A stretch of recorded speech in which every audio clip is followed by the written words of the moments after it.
leave you laid out on the floor. Try to duck and roll, hit and miss, now you counting stars. Should've practiced more, should've hit the mask, get out there more. Claim that you're the best. You gotta show me, son. Actions over words, baby boy. Is you real or what? Talking way too much, world come. Back sports, talking way too much, world come. Back sports, talking way too much, world come. Back sports,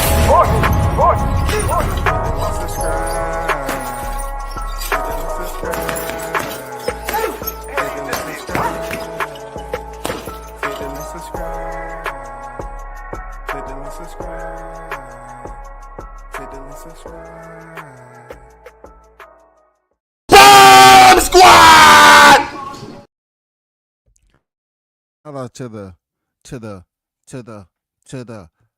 the hottest chat in the MFing game, A-Side official. No negotiation need, period. You already know WCS back in 2025 with another one. I'm just gonna be brief, y'all. Not gonna be on here too long, but it's fight night. Okay. I want to first give a shout out to the GWOAT. She was looking GWOAT-ticious up there representing the sisters. This is the first time I've ever, you know what I'm saying, complimented on her air, her aura, her mystique. You know what I'm saying? Why? Because I thought she did a great job. Maybe it's the weight. You know what I'm saying? Maybe, you know, she's now finally coming into her own. You know what I'm saying? Maybe she's finally coming into her own with her PR. Because I thought she did a great job with Perkins. I like the coat that she had on, the layer, as we call it. She had on a nice layer. I'm pretty sure it was I don't want to mispronounce it. You know what I'm saying? If it was Dose or, you know, one of them. But I like the setup. I like how she had her hair done. The hair was on point. I like this on black women especially. The hair, whoever suggested the hairstyle, that shit was on point. Old school. I mean, come on now. That take me back to the 80s and 90s. That shit was not over the top, very classy. You know what I'm saying? Very kind of glamorous for all the right reason. Then do the 28, the 28 to 30 down the vertebrae. You know, it was just, it gives you the Dorothy Dandridge type of reflection. You know what I'm saying, on a sister. That is what I grew up off of right there. That type of hairstyle, when they used to wear it over the eye just a little bit, flip it out on the side. That right there is a very natural looking hairstyle. Now, of course, everything else that goes along with it, I don't want to say too much because you can't. Shields is unpredictable. You know what I'm saying? She's nowhere attracted. I'm nowhere attracted to her. But I don't think she can. I can't read her. I don't want her over. You know what I'm saying? Overtaking me, complimenting her as a fighter of anything else. Because it ain't that. I just want to give the sister compliments. I thought she did a great job with the weigh-in with Perkins. And it looked classy, glam, gorgeous, representation of a woman. You know, I'm feeling it. You know what I'm saying? I like this right here. The hairstyle was booming. You know what I'm saying? On point. You know, her whole attitude, it wasn't like she got to prove. No, she seemed happy. She seemed like, you already know who I am. I'm the GWOAT. This is the first time that I ever thought she looked GWOAT-ticious. For real. Like her whole mentality, the way she handled herself and everything. She's like, yeah, this is the first time I can say that I felt that she wore the GWOAT correctly with her attitude and the way she promoted the weigh-in, how easygoing she was. You know what I'm saying? Her bringing out her femininity and sexy part. Yeah, it was on point. It was on point. You know, Perkins was up there with a smile on her face. They know they got to throw hands tomorrow night and shit like that. Hey, that's what I'm talking about, man. You know, that's what I'm talking about. She was a 15 with this. She was a 15. The outfit, perfect for her body type. You know what I'm saying? It wasn't no G-string, anything. It was a two-piece, but still fit her perfectly. Accentuated her figure. You know, the black on brown. You know what I'm saying? With the black hair flared out, man. That hairstyle is on effing point. On point. No ifs, ands, or buts about it. That bringing that shit back, 2025. And you know, it might have been that she's feeling a little bit better about not having to cut weight. I don't know what it is, but her vibe, her whole energy was great. This is the first time actually I felt that she came in there like she was the queen of her throne. And she didn't have to prove it. She wasn't trying to prove it to nobody. She walked in there like, everybody know who I am. Everybody know. I don't have to go and do too much. Y'all know. Look at me. And when she said that mentally, you know, internally, look at me. You looking at her like, okay, that shit is tasteful right there. Like, GWOATicious. She looked GWOATicious. Real talk.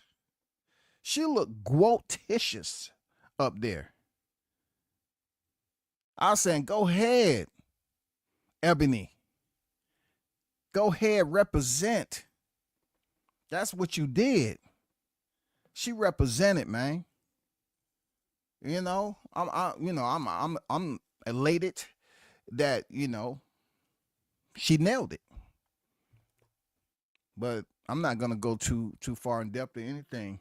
I just felt all around she nailed it. Her stylist, whoever came up with that, her old attitude. It was very woman, queen, throne. You know what I'm saying? Wearing the crown, all that shit. Royalty. That's what I got out of this one. The makeup, on point. On point. So I definitely got to compliment it. Even though, you know, I've had my criticism for her attitude and all that shit. She looked GWOATicious. You know what I'm saying? So, you know, that's my word for, you know what I'm saying? You know, off this way in. She was GWOATicious. For real. Everything from her makeup to hair to the outfit to her attitude, her smile, her giving off sexy vibes, femininity, queen, throne, royalty. You know what I'm saying? She was giving all that, having a good time. This is one of the only times I think I've seen her have a good time, even in the face-off. Like, yeah, everybody know, you can get snappy and you know, put that bravado out there. Okay. But this time she was having fun with it. Like Perkins, you know who I am. You know who I am, girl. Look at me, look at you. And then look back at me. Keep your eyes on me, and that's all you need to see. That's what I got. You know, that's what I got. I ain't gonna lie. That's what I got from it. Shit. That's what I got. Niggas today act like they afraid to damn compliment. They don't even want to compliment a woman no more. But man, come on, bro. Y'all have to compliment the way Shields was looking, representing the sisters today. You have to compliment that. I see too many other content creators putting themselves in wigs and dresses, putting boxers in dresses and all that. What about complimenting, you know, a fighter when you see them and they have that breakout moment? This is a breakout moment, in my opinion, that was GWOATicious.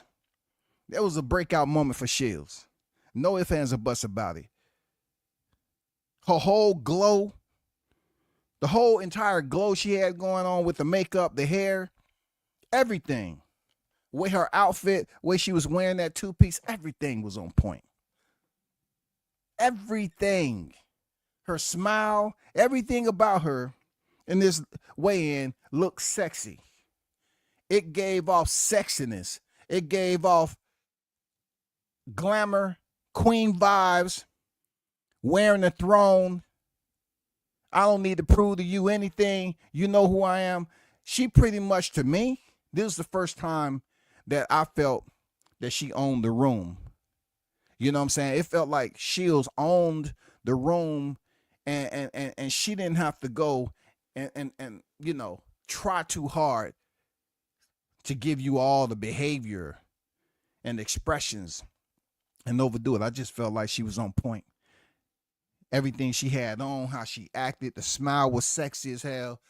Her, you know, the way she was vibing up there, you know, talking the Perkins. I mean, it just seems like that's the best face-off as far as aesthetics, as far as her personality, as far as her representation, her aura. Everything was on point.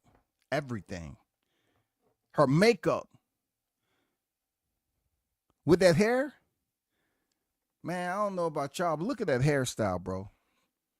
Tell me that ain't a sexy motherfucking hair. How she got her hair arrangement going on, man. Man, that shit is dined. Come on, man. That's a glamour. I'm talking about that. That takes me back to the 80s, 90s, man, when they used to get that shit, you know, curling nine out or whatever they do, straighten and then flipped out. You know, that shit just be balanced, be hell. They be walking, that shit just be bouncing and shit. They're like, damn, who that? Who that? Who that? Yo, Sade, who that? yo, Sade.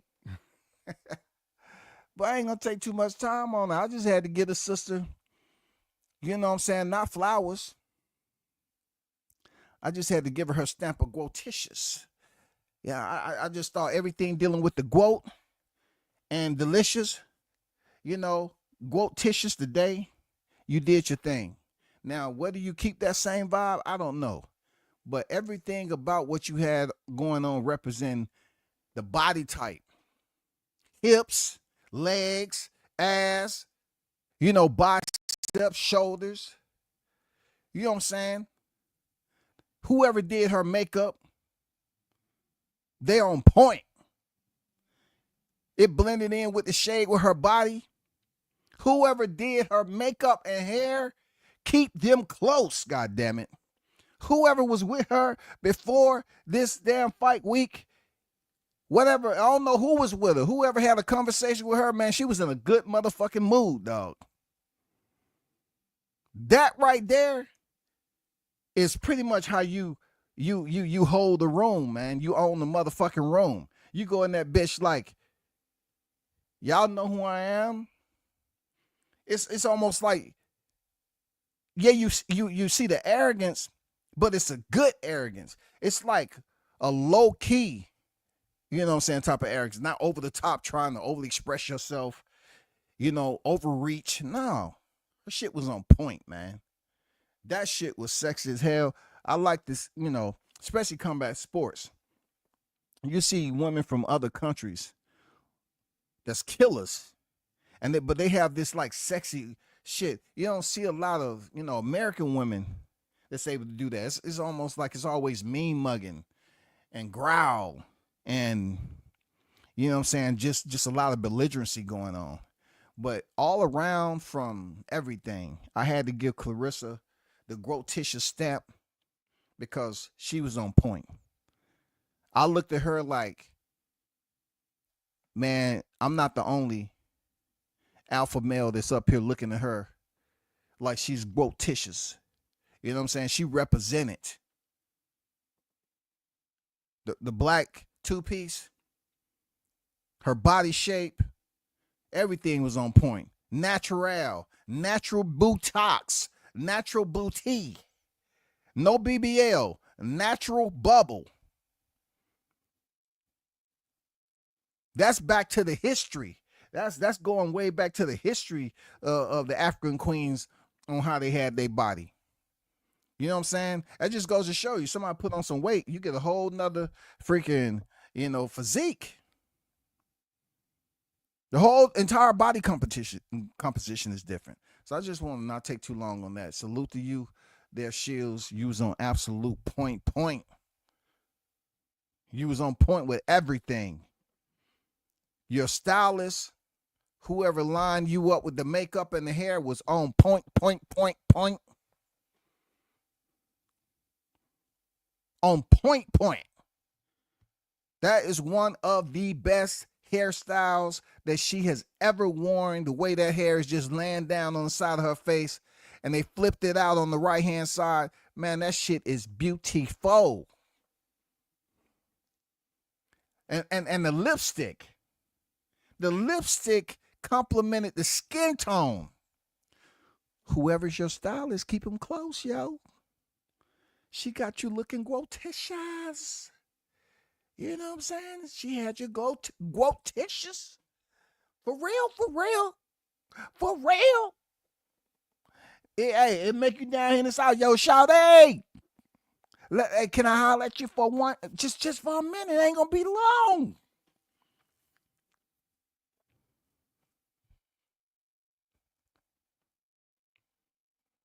Ferragamo. Okay. See the youngins that, you know, that's where I slip off a little bit because I dib and dab. But, you know, okay, Ferragamo. All right. Okay. I am informed because I did not know a Ferragamo from the hottest chat in the MF game. See, I just not, you know, up to date with it. My style as far as my surfer goes, it's okay. I just dress, you know, a certain way. I don't like to spend a whole lot of money on if people are not gonna know what it is. And if I'm wearing some Ferragamo, I want it to be Ferragamo and not Ferragamo. You know what I'm saying? I don't want the fake shit. So since I ain't willing to spend the money for the real shit, I just pass on it. But appreciate that, BG, for sure, man. I'm up here way out. What I say, Dolce or something? Man, I was way off that shit. Ferragamo. Damn. I know not to say Louis Vuitton because I just didn't see the L and the V. That was easy. You know what I'm saying? Tyrese in the building, man. What it do, man? Swat Jones on deck. What it do, man? I see.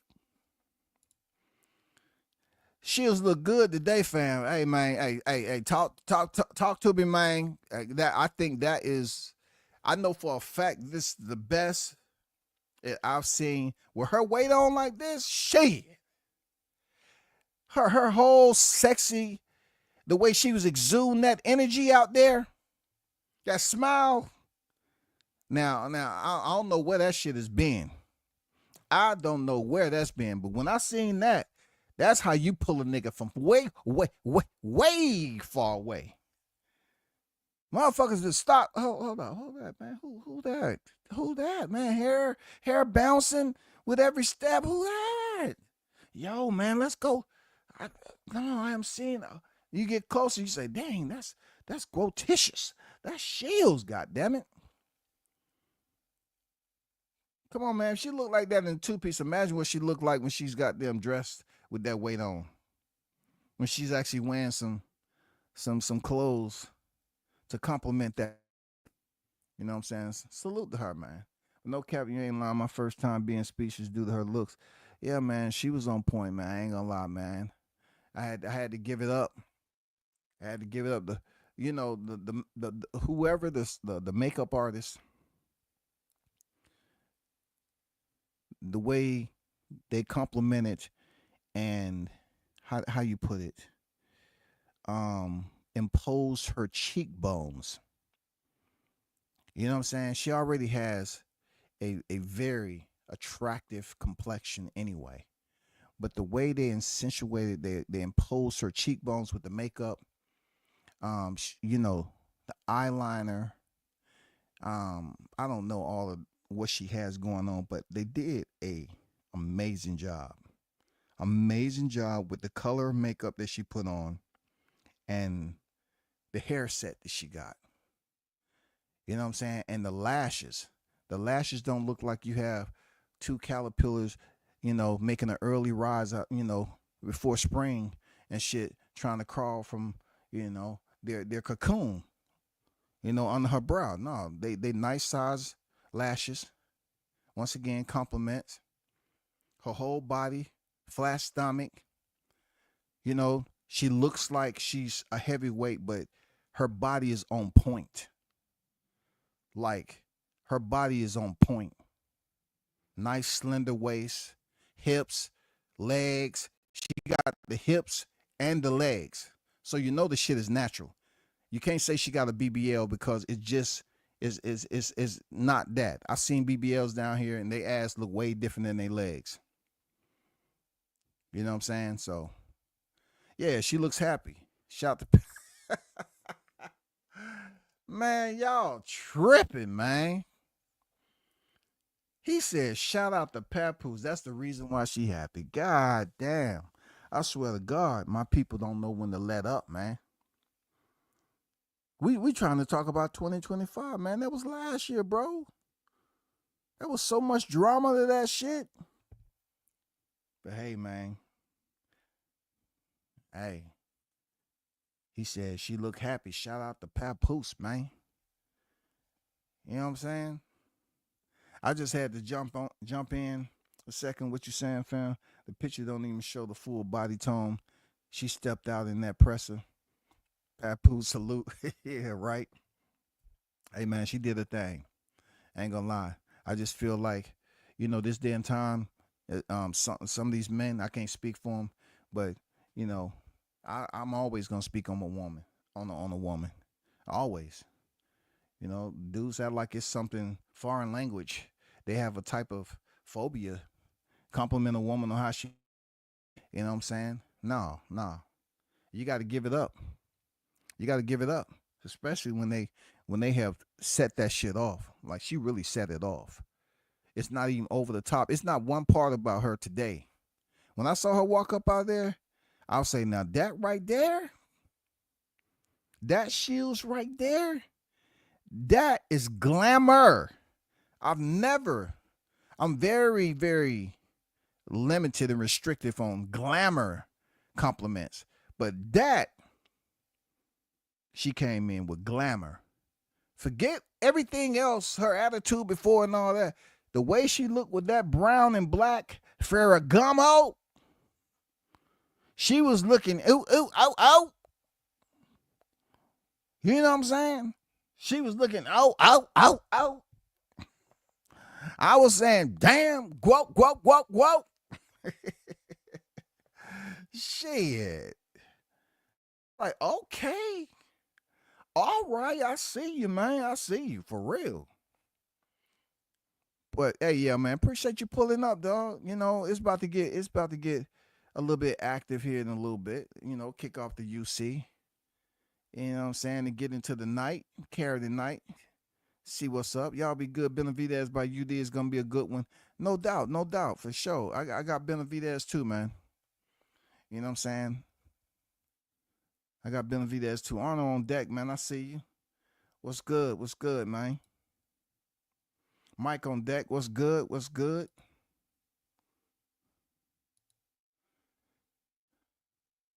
Shout out to the Lit Reaction and Commentary Show, man. What they do, John? You already know. Salute, fam. I have a feeling Perkins going to be sneaky good in this fight, but the GWOAT finna do what Flint do. Yeah, I don't know too much about Perkins except, she does have some nice biceps on her. She got some good height.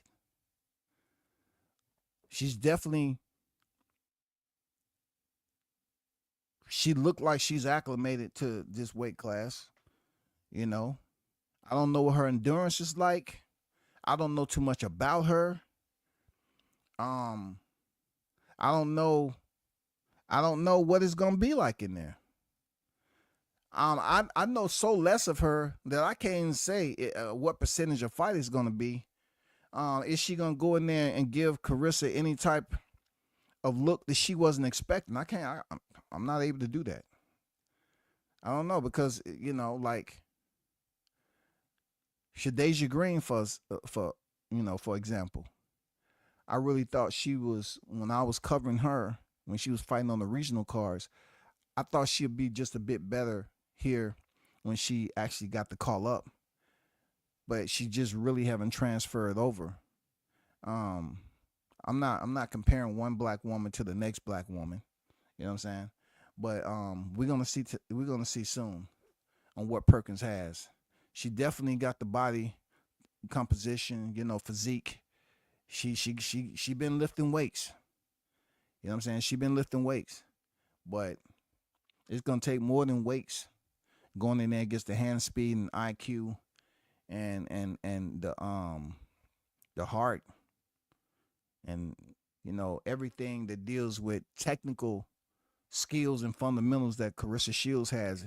It's gonna take everything that she has. I'm curious to know what the cardio gonna look like for Shields too. That's all I'm trying to see, because her body type is on point.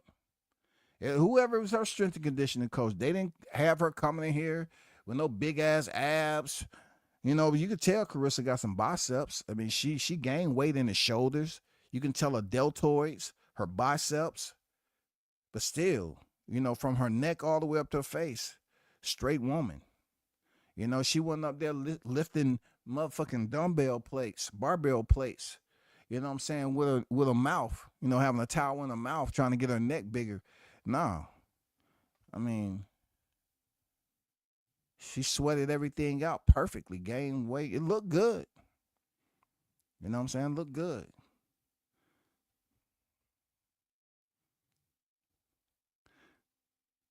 Oh, for real? I thought you was joking. Papoose was in the house? Damn, Pap.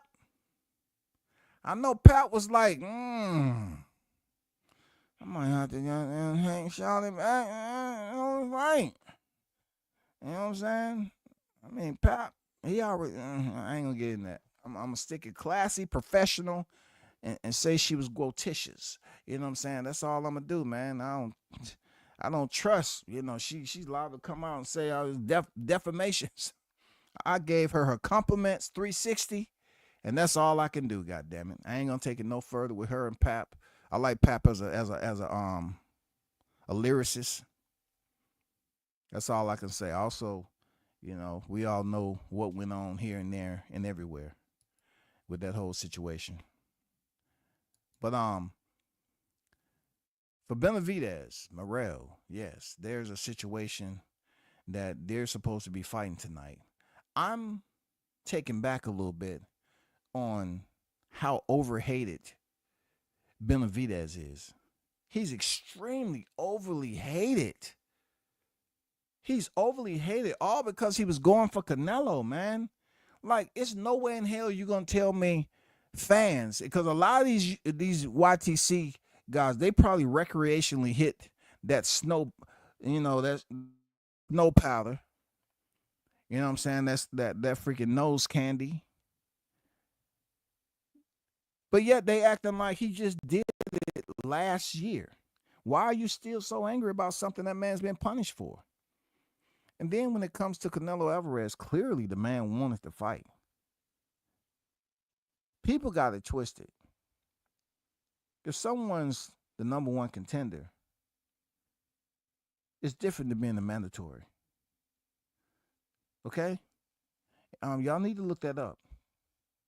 It's a difference between being a number one contender and being the mandatory. One of them has what? Leverage over the other. Mandatory, number one contender. They ain't the same. They don't levitate the same. In the conversation, some people get it confused. David Benavidez wanted to fight. We already know. It's been on record that they offered Canelo 70. Canelo team came back and said they was going to give David Benavidez a $5 million flat, no royalties, no money on the back end, no pay-per-view, or none of that shit. He said, okay. And they never returned and got back with him. So anybody who's saying that David's ducking and all that, you need to stop and chill, because all you're doing is just spreading agitprop now. And a lot of that happened in boxing. We know that. But Dude, people saying he moved up and then wait on Canelo. Are you crazy? That man is young. Why would he stall out his career waiting on Canelo? As for David Morrell, is David Morrell underrated? I don't know yet because I need to see him in there with some competition, not just an opponent. Right now, to me, his resume gives me opponent vibes. You know, it's not really anybody on his resume that I want to look up on YouTube and say, this is a fight that I can look at when I don't have anything to do, or I want to just kind of get a gist of, am I missing something as he head in here to David Benavidez fight? And none of his fights give me that. You know, I did mention the Yamaguchi, and of course, those of you that remember me saying, let me play this, I better not, because they took my video down. Yeah. You know, they always hit me like that. You know, anything that's over there, you know, even I played it without the audio. The shit don't get a goddamn warning. That shit get removed. It's gonna be going back. I'll edit that shit out. But yeah, you know, he got a Yamaguchi on his resume. Morrell. You know what I'm saying? He has a librarian. You know what I'm saying? He has a librarian on his freaking resume. Seriously. No, sir. He has a Boy Scout. He has a Boy Scout goddamn leader on his resume. Yamaguchi. He was a scout leader. For real. You know, did you see how he was going life and limb with Yamaguchi? He was going life and limb with that dude, but I'm not going to talk about him no more. I'm not yet convinced about David Morrell. I will have to see tonight. I know what Benavidez is, you know, what he's been going, how he's been laying it down. You know what I'm saying? That fire, that heat, that volcano ash. We know what he's been putting out. I mean, for somebody to move up, you notice how the fighters that they don't really like, they give the same critique.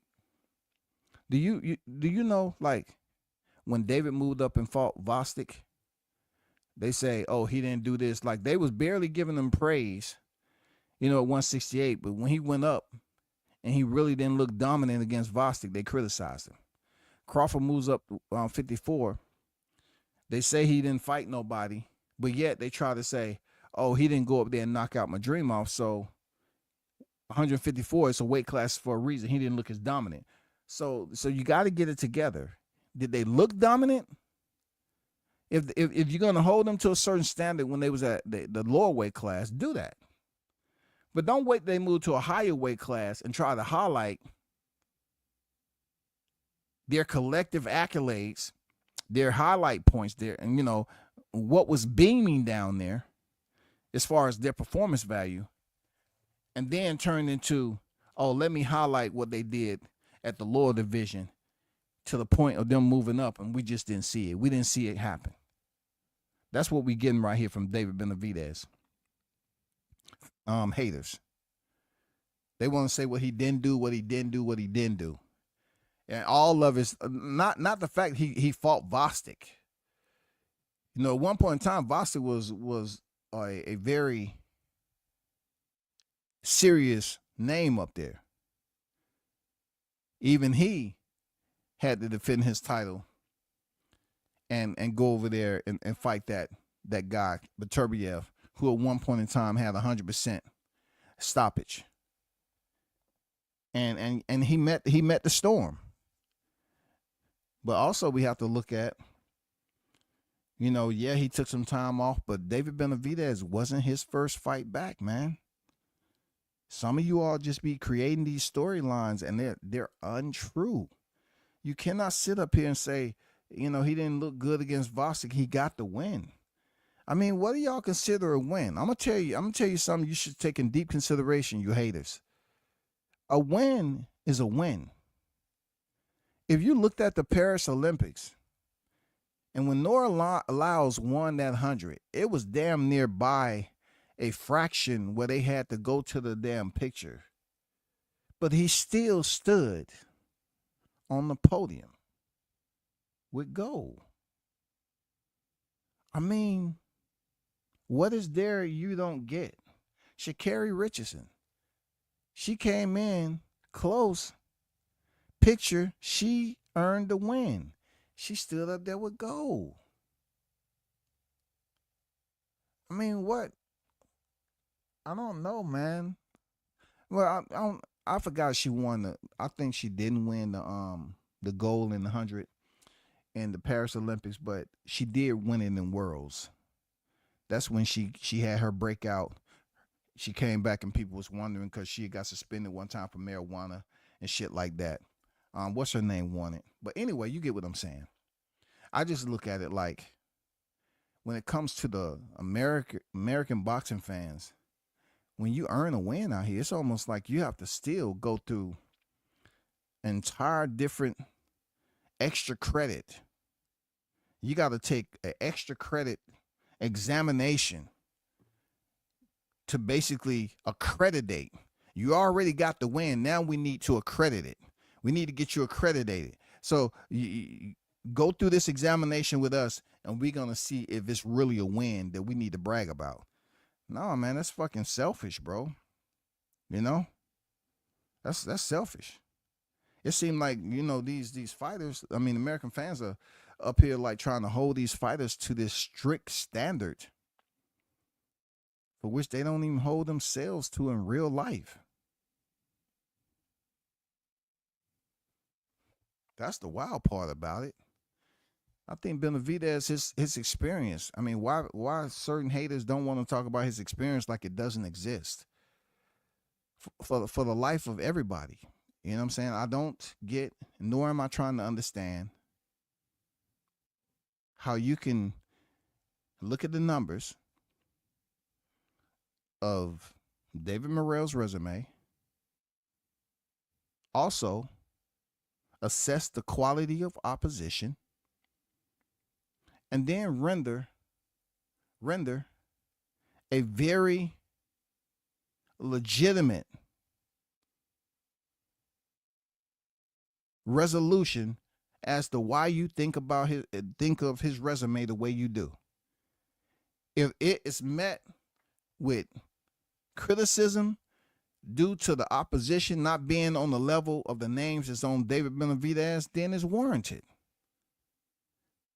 But to hear people saying he's gonna knock out Benavidez and all, I don't. What's going on, man? There's something in the air, bro. Seriously, I think all those follow-up, vaccination shots, something's going on, bro. Because you go back several years, if you had a resume like this, people flat out say, no, you're not, you're not ready. Your opposition ain't that. He definitely ain't fought nobody. He need to continue to build. He's not ready to step in there with a fighter like David Benavidez. They will tell you straight up, that's not the case. He is not ready to step in there. And they can tell you all that they'll pull up. Hey, let me pull this up. Let me screen share, blah, blah, blah.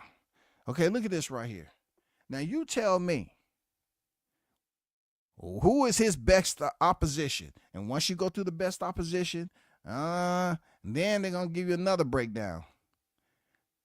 Let's look at the person that you say is his best opposition, and let's take a peek at their opposition. How long have they been boxing? Who have they fought of notoriety? They're going to take you down a whole list of prerequisites, so to speak. But some way, these fans want to give David Morrell a pass, and they feel that's okay. You know what I'm saying? They want to give the motherfucker a pass, and he only has 11 professional fights. So I look at it like this. When you take Madrimov with 11 fights, he was 10-0-1. And you take Dave Morrell, who's 11-0. And I say, okay, what can be some checkpoints on what we heard about Madrimov? It was strictly his amateur pedigree. Okay? His amateur pedigree, carried the weight of any, one that's looking at Madrimov and saying, I have a little doubt here. I'm kind of optimistic about this. That's just because the footage that he had out there on the YTC wasn't something that you want to explore. Like, it wasn't that impressive, to be honest. So we actually thought he was gonna come in there and fight. He had some wild moments on them tapes that didn't look impressive, but he absolutely didn't fight Crawford the same way. If you was looking at some of his film, you know what I'm saying? But Morrell, he's been in there with individuals who, if he's that guy that has all this knockout power, I mean, why he hasn't been in there crushing these motherfuckers, though? Why he haven't been crushing them? I thought he would have been in there knocking these dudes cold out. Like, that's why Tank get all the hate, right? Because Tank, much smaller than Morrell, he gives you the finish. Tank's knockout percentage stays in the 90 percentile, 90 plus percentile. Dave Morrell is a southpaw, 27 years of age, and he only has 9 knockouts. Okay, now I know what you're gonna say. You're gonna say he only has 11 professional fights. I get it, but to the quality of his opposition, I'm assuming that he should have been like a Virgil Ortiz or Arthur Beterbiev. He should have had 100%, dog. If you're deeming and stamping him as a knockout artist, he should have had 100% based off his opposition. There's nobody out there really, you know what I'm saying, that should have went the distance with this guy if he knew what he was doing. It's a video out there, and thanks to Flossie, it's a video they sent me, man, of Ronnie Shields laying into Morrell and trying to give him a pep talk to say, man, get your shit together, man. What are you doing? Yeah, I mean, you acting like you don't know what the fuck is going on. Like, come on, get it together and go out there and show this dude that you're better than him. I mean, Ronnie Shields is up here trying to motivate this dude that they call the next best.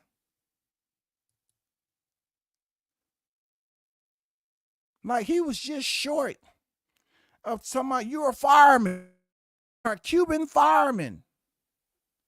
He almost, he was just a little bit short of Teddy Atlas presentation. I mean, Ronnie was ripping freaking Morrell, and you say to yourself, why would he be ripping him on a resume like this? This supposed to be the next best coming of everything. And his last fight, a guy that had 2 losses already, Hot Rod, right? That was on a 5-fight win streak. Beterbiev stopped him in 5 rounds. Imagine that. Beterbiev stopped Hot Rod in 5 rounds back in 2019. So we go through the pandemic, and we climb that annual ladder, and he runs into David Morrell. And David Morrell goes 12 rounds with him. So you're talking about a guy in David Benavidez is saying that, yeah, I want the winner of Bivol Beterbiev, or I'll move up and fight Gilberto Ramirez. But I guarantee you a hardcore boxing fan is not going to recommend David Morrell try to go for the winner of Beterbiev and Bivol, even if they are thinking that he may win. They're not recommending. Ain't nobody is saying, hey, man, I just can't wait till February 22nd to see, who Morrell calls out. It ain't happening, okay? It's not happening yet. Maybe when Beterbiev come back around 48, 49 years old, once he leaves the sport, go out there, chill, retire, you know what I'm saying? Let his body handle the retirement, inactivity, let the arthritis kick in, you know what I'm saying? Let him get to a point where understand that he can't do that shit that he used to do with all that strength in the wrist, you know what I'm saying? Because he said, hey, no, I can't do that no more. My wrist pop. And I thought I was paralyzed, I mean, maybe. But nobody's calling for Morrell. They don't think he's able to go in there and handle a Bivol or Beterbiev. But when it comes to Benavidez, yes. Yes, I can see him fighting a Beterbiev or Bivol. Yes, absolutely. But the fact that he's talking about he'll move up the cruiserweight and fight Gilberto Ramirez tells me that he's going to go in there and put a whooping on David Morrell tonight. He's going to put a whooping on that dude, bro. Shout out to Blue Hustle in the building. What's good with it? What's good, man? Said Benavidez getting a lot of love from what I'm saying, except for the Canelo groupies. Yeah, man, they should give him love. Like, why wouldn't you give Benavidez? Benavidez is young. Do you know Benavidez is gonna end his career heavyweight, dog? Don't say I never told you. Benavidez is gonna end his career heavyweight. The heavyweights that's up there now is gonna be phased out by the time you have the Gilberto Ramirez, the Benavidez, you know, some of these guys. I don't know if Bivol per se is going to be a heavyweight. I'm not sure. I know Beterbiev ain't moving up the heavyweight. I'm not sure, but Benavidez, yes. Benavidez is going to be a future heavyweight. Promise you that. Guarantee it. He has the body type for it. He can put on the weight, no problem. And I'm also putting it out there that Benavidez is going to be a heavyweight champion in the future. He's too young, and he has too fast hands that he's not gonna continue to move up in weight. And by the time that happened, Joshua's not gonna be around anymore. Usyk's not gonna be around. Wilder's not gonna be around. Dubois might be over there, potentially. He might. But that still don't have anything to do with Benavidez potentially becoming a heavyweight champion. But I'm going to leave that alone because I'm just focusing on this 175-pound whooping that he about to put on this Cuban.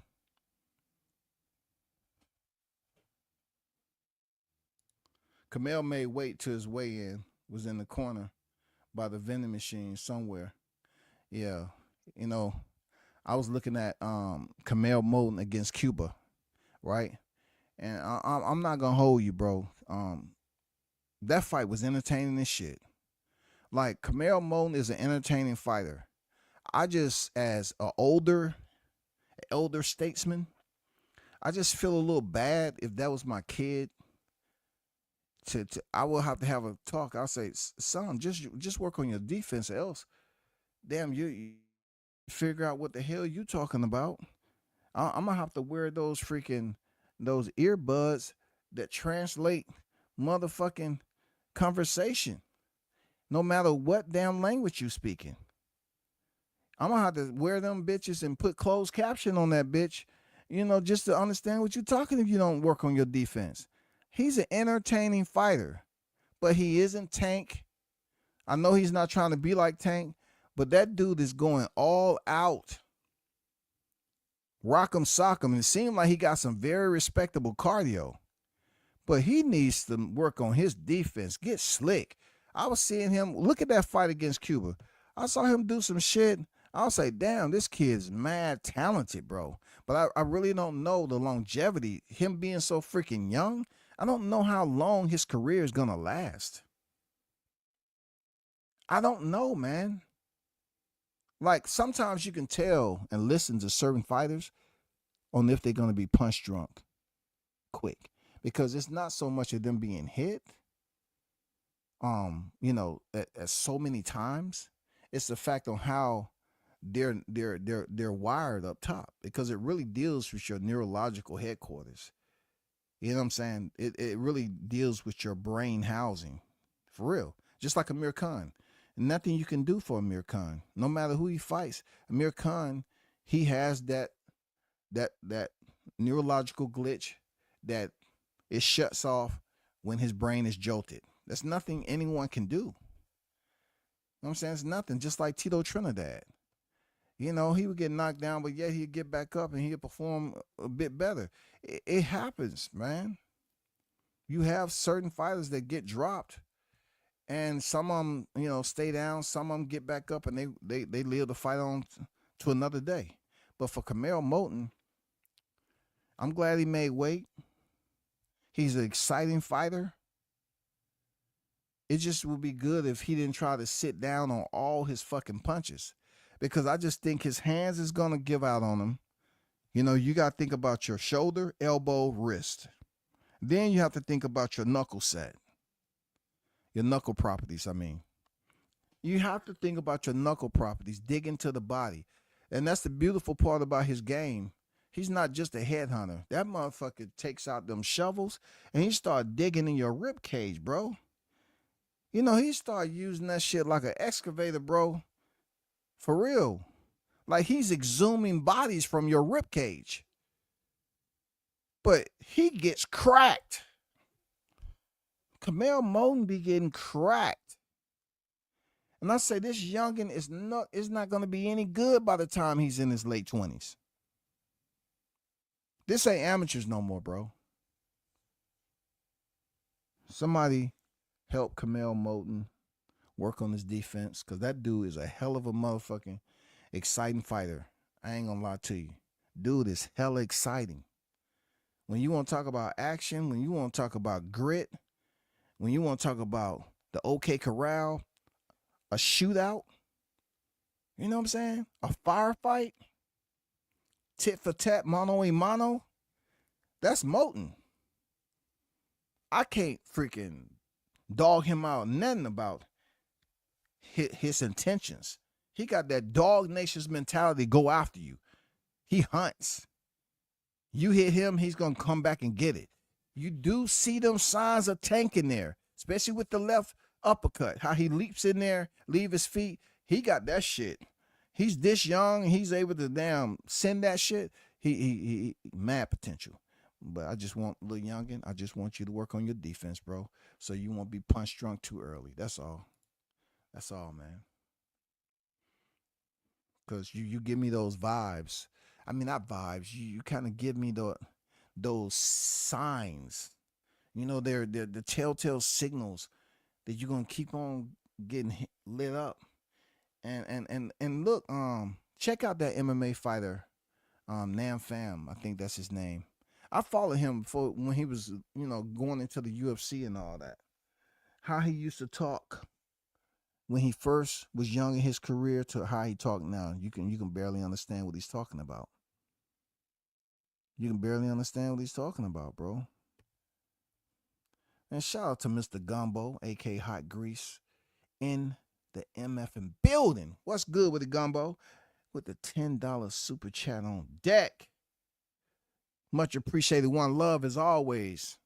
You know what I'm saying? People work hard for their money out here. Appreciate you, big dog.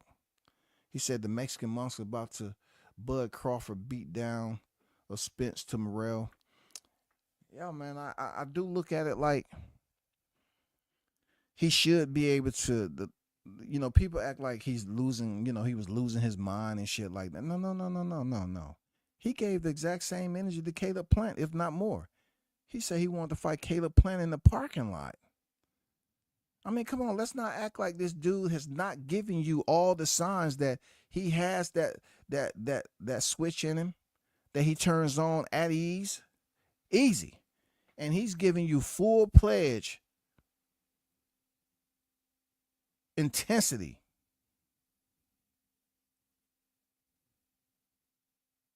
That's what he does. The dude is intense. He bring out the vicious side. He did the same shit with Caleb Plant, man. And people up here saying, "Oh, he looks nervous." Do y'all pay attention to these fighters?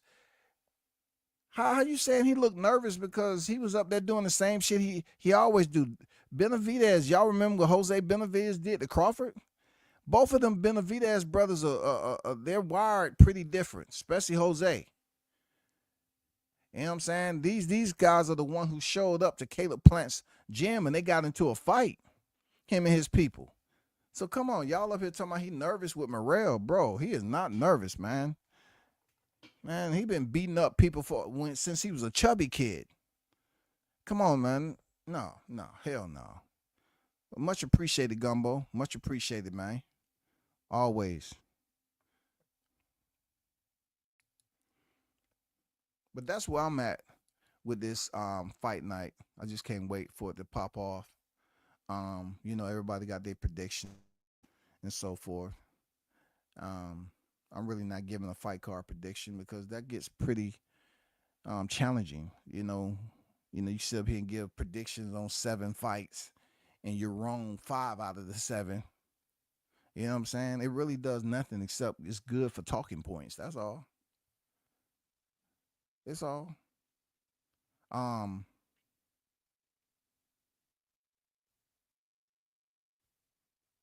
what else is out here? Daniel Perkins put aside friendship with Clarissa for a shot at glory. I mean, I can't see Clarissa losing that fight. Like I said earlier, I know very little about Danielle Perkins, but what I can tell you is what I told you about Carissa. She's tried and true, and proven. So for whoever want to try that, you're gonna have to be on your point. And she's at the heavyweight, so you already know, man. Who is this?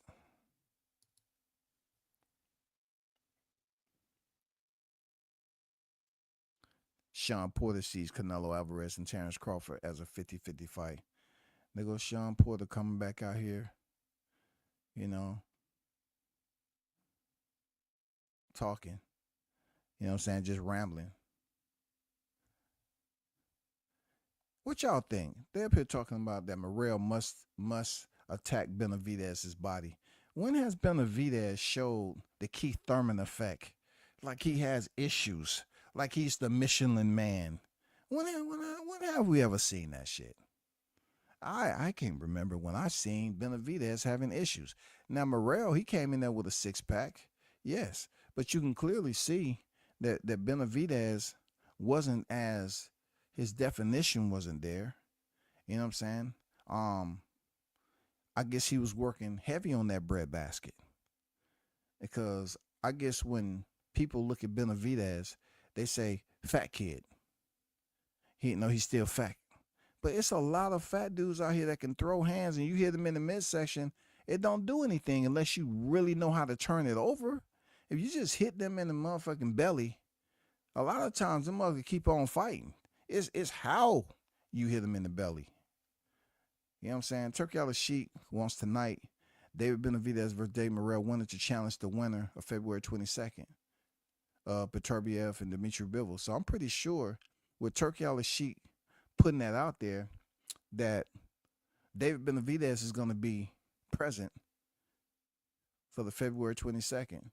And they might indeed, like they did Daniel Dubois, let his goofy ass walk up in there and freaking try to talk that fight up. I like hearing this already. And the good thing about this therapy, about Turkey Al-Sheikh is freaking therapy, knowing that when he put things out here to the media, we're not up here stressed out, skeptical about him just selling wolf tickets. I mean, we see what's going on with Canelo and Crawford. He said, I suggest, this, I mean, most of the time when Turkey put it out there, he's meaning for that shit to happen. And American fight fans is getting somewhat accustomed to understanding that certain things are going to be different. Yes, you can complain about tonight. Are you going to pay the $80+ for it? That's up to you. But don't act like they never been complaining about pay-per-view is dead. That shit has been on the tongue of boxing critics for a while, years ago. Pay-per-view is dead. Pay-per-view is dead. Pay-per-view is dead. So, long story short, PBC, Top Rank, they can't sit up here and charge $25 or $30 for pay-per-view. They can't do that shit. And we can't pretend like it's easy for them to do that and still survive. Most of these fights could not. They go on free TV, man. Come on. Man, come on, man. Be smart about that shit.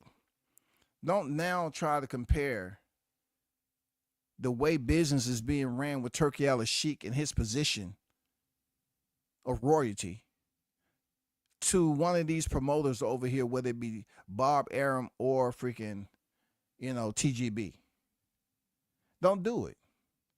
You cannot do it.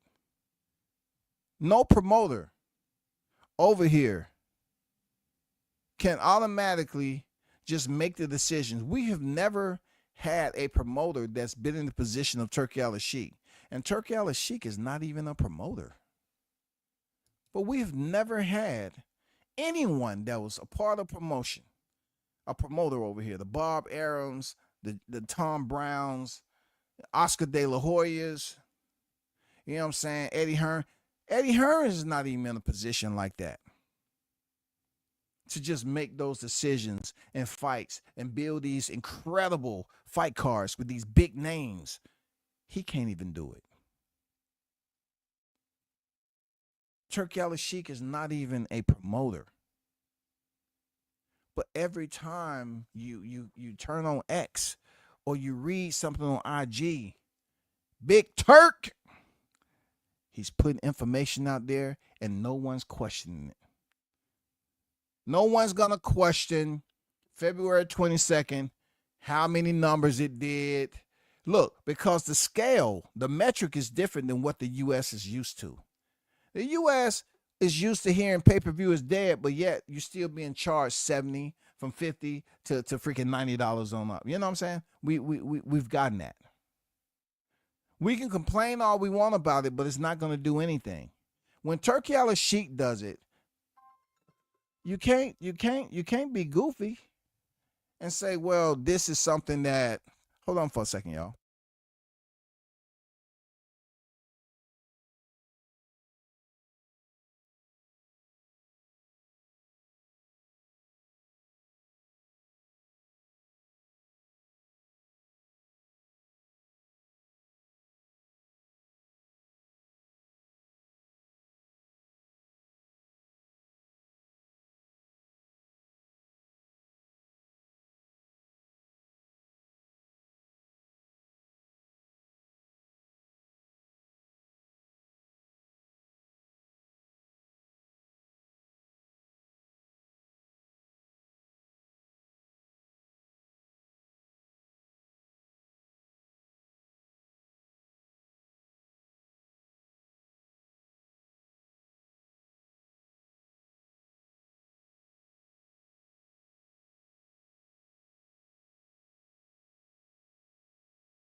Yeah, I'm back.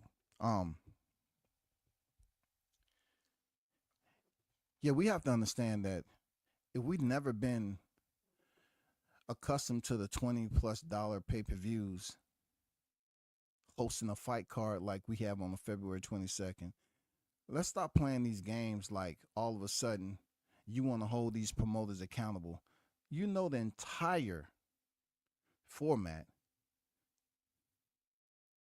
how the groundwork is for these promoters over here has been entirely different than Turki Al-Sheikh. It's not like we haven't got fight cards that was heavy, but Turki Al-Sheikh has to prove that he's going to put together consistent fight cards as heavy as February 22nd. I doubt that he's going to have that type of frequency.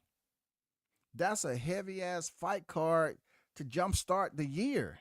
You're trying to tell me when is the next month? When are we going to see another fight card like this? When are we going to even see another fight card with Turki Al-Sheikh having it in the U.S.? Why all the U.S. promoter bashing just because Turki Al-Sheikh is in a whole nother country, entirely different budget, with a different team than no one over here in the U.S. can relate to?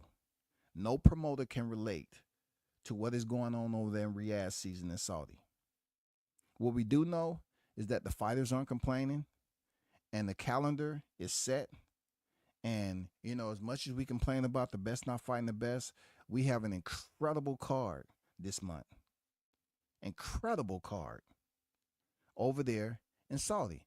Now, if you want to just take away from that and say, well, I don't want to pay for that, you have the option not to pay for it.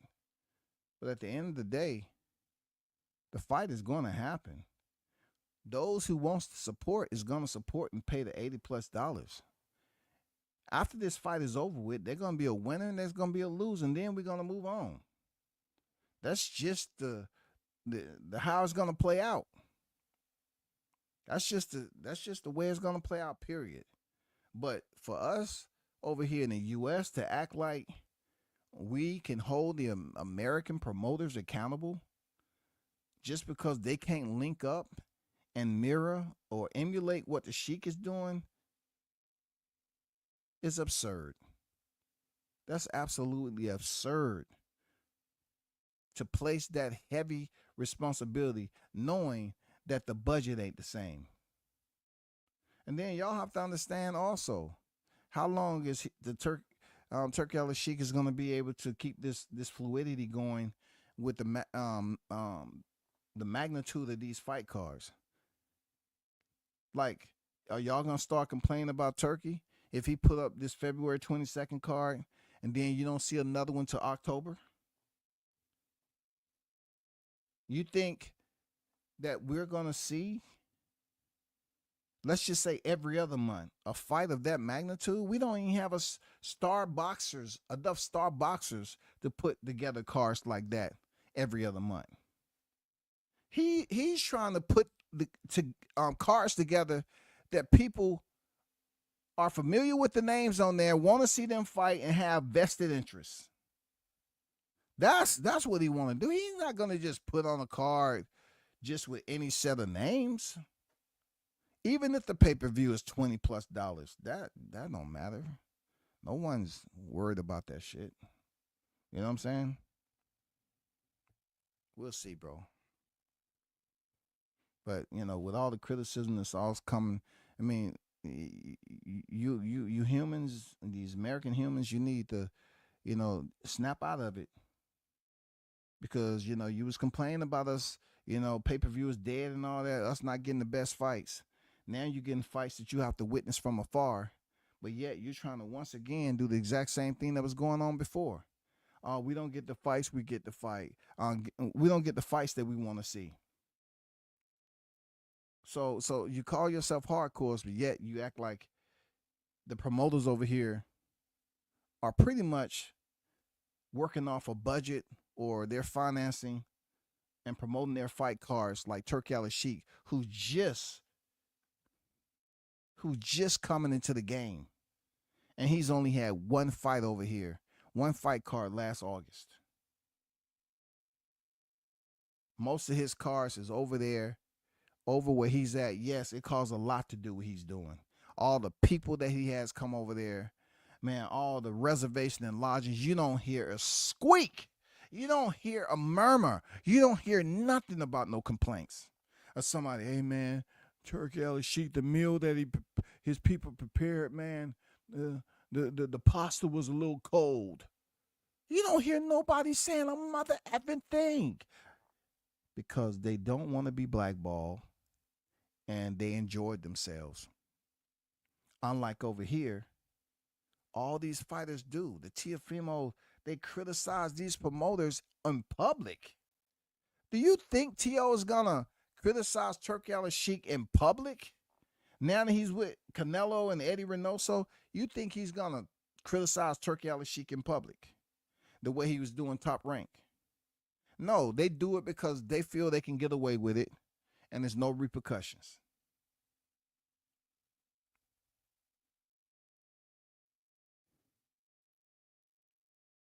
I have not heard one fighter get back from a Turkey Al Sheik Riyadh season card and get on live and start talking shit about what they experienced, how they picked up their glass and it had some old lipstick on it. You know what I'm saying? I mean, dumb shit. Complain about dumb shit.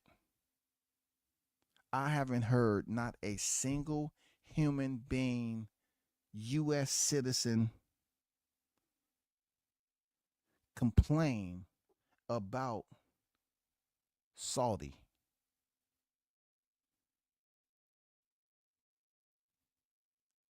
Oh man, I ordered my filet mignon well done, and when I cut it open, it was just so pink, man. I don't know what they trying. Well, it was conspiracy. Was they trying to get me sick or something? But I ain't gonna lie, it was still tender though. It was still tender. I mean, I'm like, come on. I haven't. Have you heard it? I haven't heard anyone complaining, bro. The only thing they complain about is what they ain't getting over here in the U.S. Man, it's like running an adult nursery.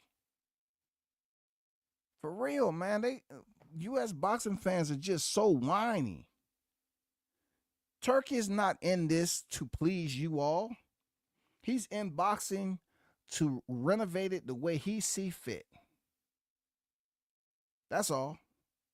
Because he has the power, the money power, and he's earning the respect from the fight fans to make these moves. And he's making these moves concisely. No ifs, ands, no ifs, ands, and buts, no hesitation, no freaking dead space, no voids. He's making these motherfucking fight cards no problem.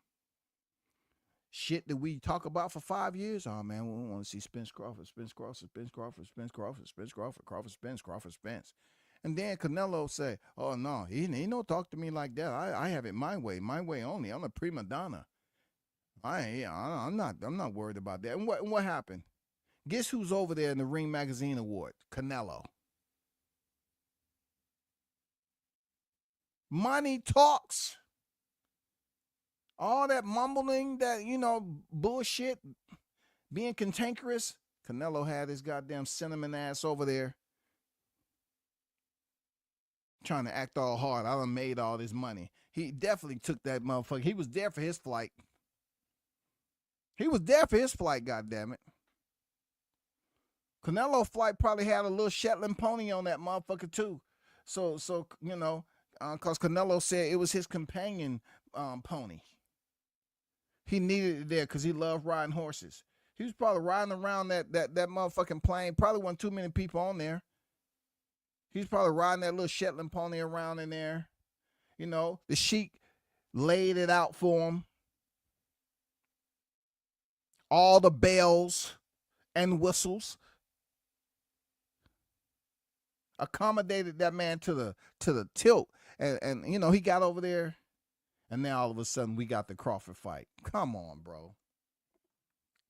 Americans, man, you need to wise up. You need to stop telling people what doesn't need to happen because you despise of one fighter in support of another. And then when the fight does get made, you abandon your hardcore jacket and you start putting on the big red nose and shoes and the goddamn wig and put some goddamn paint on your face, and you start becoming a freaking full-time YTC clown talking about, oh man, yeah, Canelo's going to stop Crawford in 2 rounds. Yeah, I don't see it going anyway. He's going to stop him early.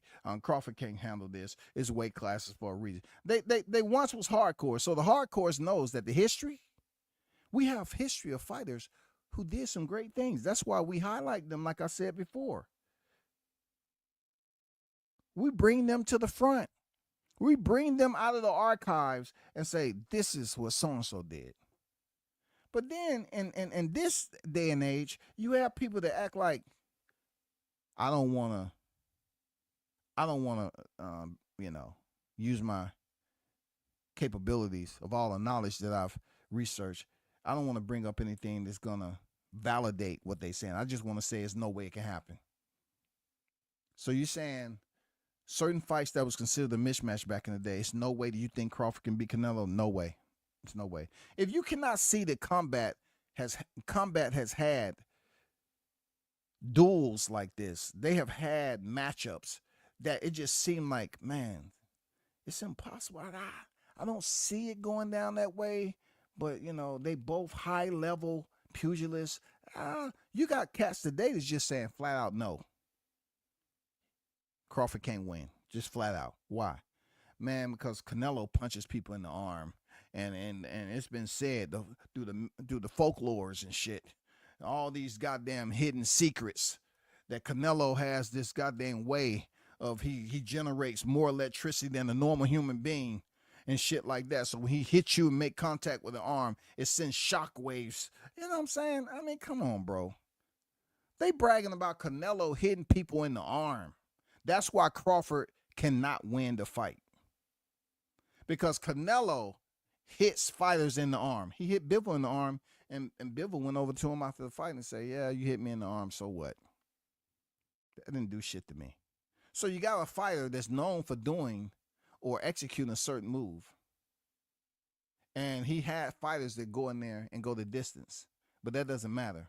It's just the Omaha Monster type fighter that, no, he's not going to be able to. So they throw away their hardcore jacket and put on the clown suit and say, just let me get a good 15 to 30 minutes, man. I want to be a clown. Let me be a clown, nigga. I don't come on your job, goddamn, taking off your wigs and knocking the nose off you. Let me goddamn act. If I want to jump through a ring of fire, let me do it. If I want to stand beneath an elephant while he got his foot up, you know what I'm saying? I want to do some crazy shit, dog. But American Fight fans are just lost in the sauce, so to speak, when it comes to the transitioning phase we're going through right now with Turki Al-Sheikh and thinking that, you know, top ranking PBC and all. Bro, yeah, we struggling big time. We struggling over here. We're struggling.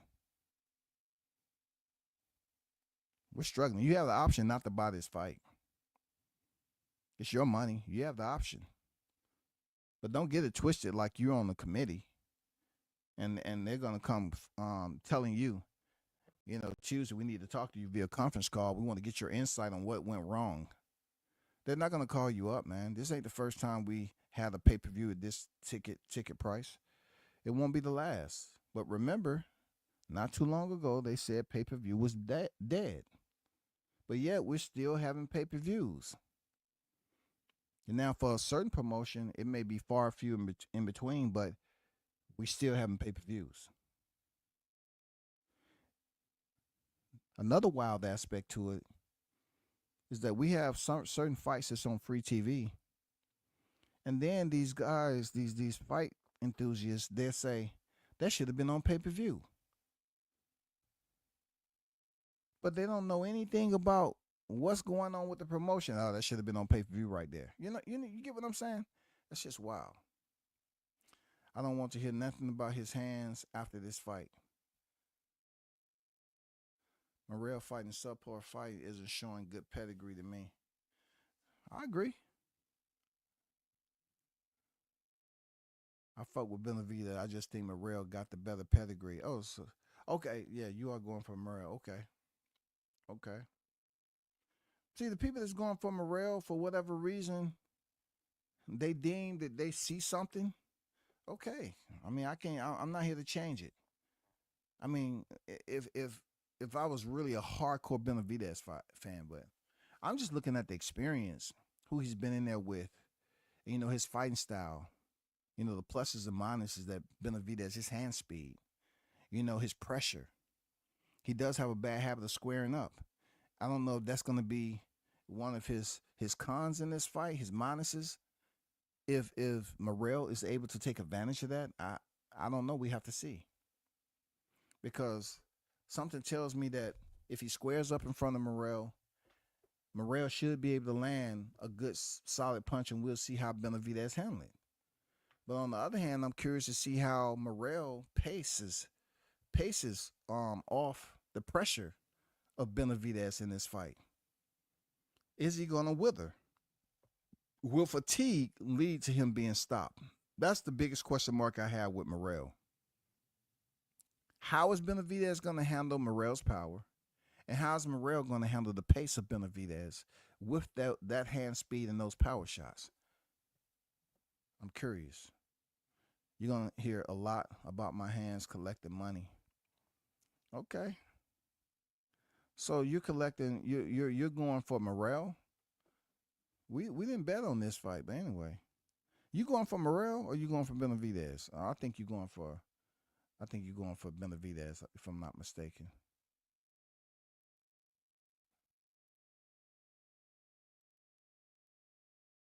Let's see. She had a Fendi. My bad, W says. Oh my God. You had me up here saying Ferragamo. Man, goddamn, just when you put faith in the youngins, bro. See what I'm talking about? Just when you put faith in the youngins, man.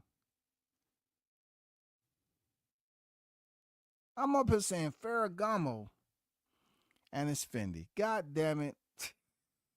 See what I'm talking about? That's why I'll be fucking with the fashion, man, the high end fashion. If I can't pay for the shit, I don't pay it no mind, man.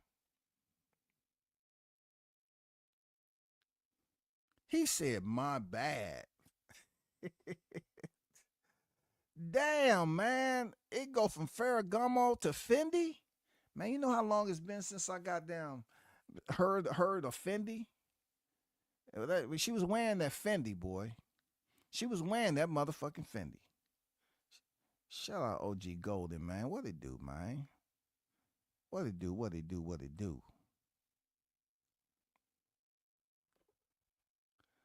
I'm about to get to these fights, man. Damn, it's not even Ferragamo. I guess we was good on the F's. At least they started with the same letter, goddammit. And then you bring in a vowel. You know, the vowel was hanging tough. You know what I'm saying? The first vowel was hanging tough, dog. And then we crashed out, man. We got shit falling out the sky, man. I don't appreciate it. I don't know. But, man, I will be back after these fights, man. After I collect my wages earned, I'll be back on a little bit later after this fight card. Hopefully everybody, favorite fighter do what they supposed to do besides Morrell, because Morrell about to get this lesson from that Mexican monster. Shout out to the hottest chat in the MF game, man. Y'all continue to support. I appreciate you.